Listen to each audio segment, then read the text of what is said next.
I started writing out of college, and you focus in the workshops on short stories. So I started, I did, the usual, sending it out to the quarterlies and getting lots and lots of rejections, and reading all the magazines and all the story collections, and it just slowly built. But I always knew like my short stories they say they're novelistic, which means they're too long. They have to be cut a lot. But I always knew that I was going to write one. And I just figured the career is so hard that I wanted to wait and write the kind of stories that I wanted to write, because the success part was so difficult. And so I thought, if I tell the stories I want to and I have a day job, then I can do it the way I want to. And if the novel gets published, good. And if it doesn't, at least, I did what I wanted to do.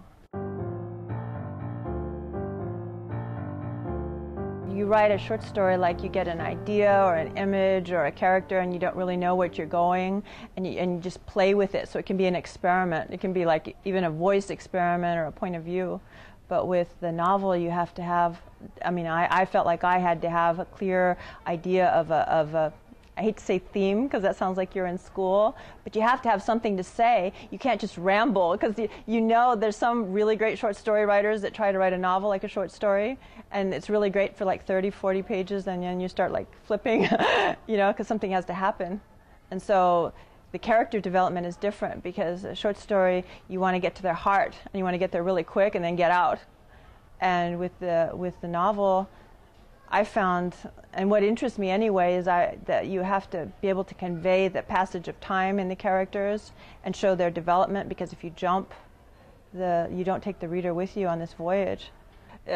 I'm writing my second one right now, and even right now it's hard to hold the whole thing in your head, and by the time you work from the beginning to the end, you forget the beginning, and you're always juggling, trying to have the whole thing to shape it like you do a short story.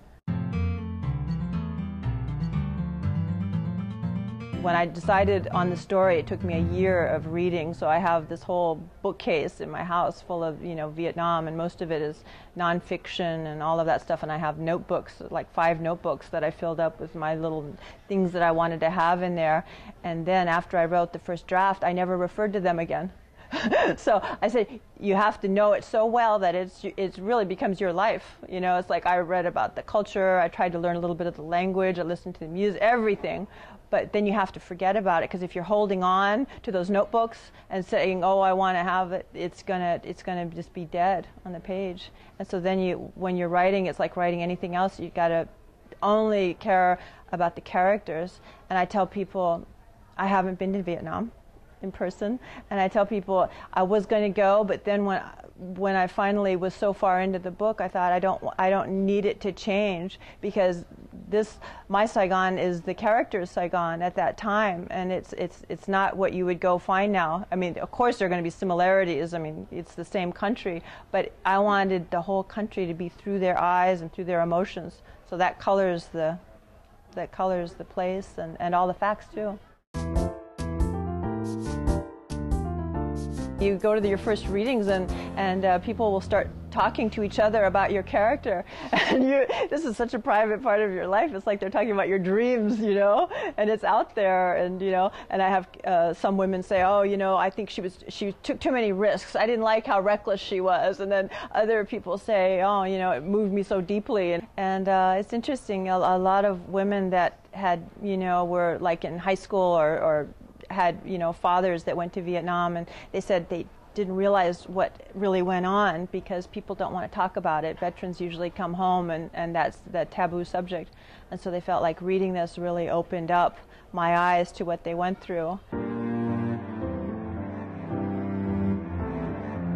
I guess what I've discovered is that everybody wants to have a piece and interpret it their own way, and I think you really have to be true to your vision, and you have to, it's because it's so commercialized, the publishing industry now, you're kind of pushed into these categories that might not fit you, and I think you have to really understand what your contribution is, not based on your ego, like you want to be a prima donna, but you have to be an advocate of your work and you not bend on that, because you know the story that you wanted to tell.